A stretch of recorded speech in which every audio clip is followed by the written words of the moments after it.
talagang mahirap naman talaga ang mapagbintangan. Yung mga bagay na hindi mo naman talaga ginagawa. Pruweba nga bang makikita kung sakasakaling magaganda, expensive, at mamahalin ang mga kasuotan ng mga congresswoman o congressman? Ito ba ay para maging presentable sila sa publiko at ipakita na kami ang nakatataas at dapat irespeto nyo?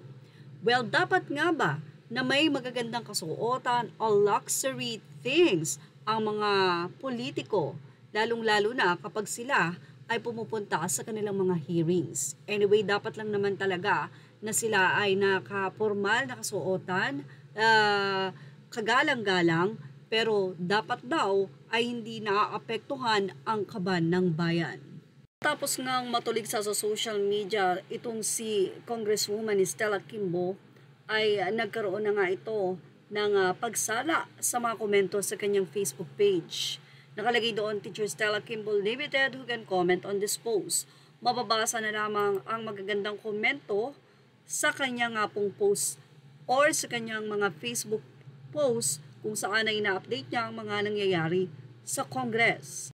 Samantala, inihayag nga sa Facebook page ang nasabing annual total amounts paid to and expense incurred by Stella Kimbo for 2019-2022. Total amount of year 2022 is 26 million. Year 2021 is 26 million. Year 2020, 25 million. And 2019 is 14 million. Ang kanyang basic salary, 3 million, 3 million, 3 million, and 1 million. At other move, 8 million, 8 million, 7 million, and 5 million. 2019 is 6 months only. Ang mga nasabing luxury bags ay hindi kayang bilhin ng salary ni Mrs. Stella Kimbo o ang dating teacher. Ilang mga netizen ang nagsabi na the power of appropriation is described by James Madison as the spending power. Thus, it is the most important prerogative of Congress. Indeed, while the power of the sword is attributed to the executive and the power of the pen to the judiciary, the power of the purse belongs to the legislature.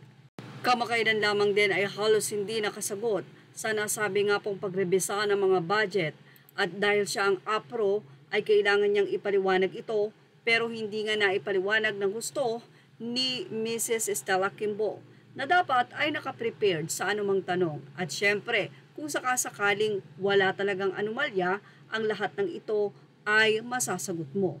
Samantala, maraming mga netizen na sinasabi o sinasuggest na i-background check ang mga kongresista na ito.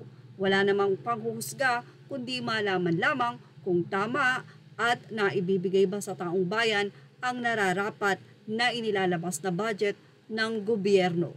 Mula ang lahat, tahimik sana ang buhay ni APRO o Congresswoman Stella Kimbo until na i-announce niya ang halos 2 bilyong tapyas sa budget ng OVP sa 2025.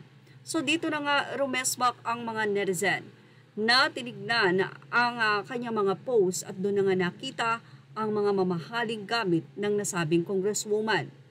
Kaya naman for fair, dapat nga daw i-background check talaga o ang lifestyle check ng lahat ng namumunong mga kongresista sa kani-kanilang lalawigan.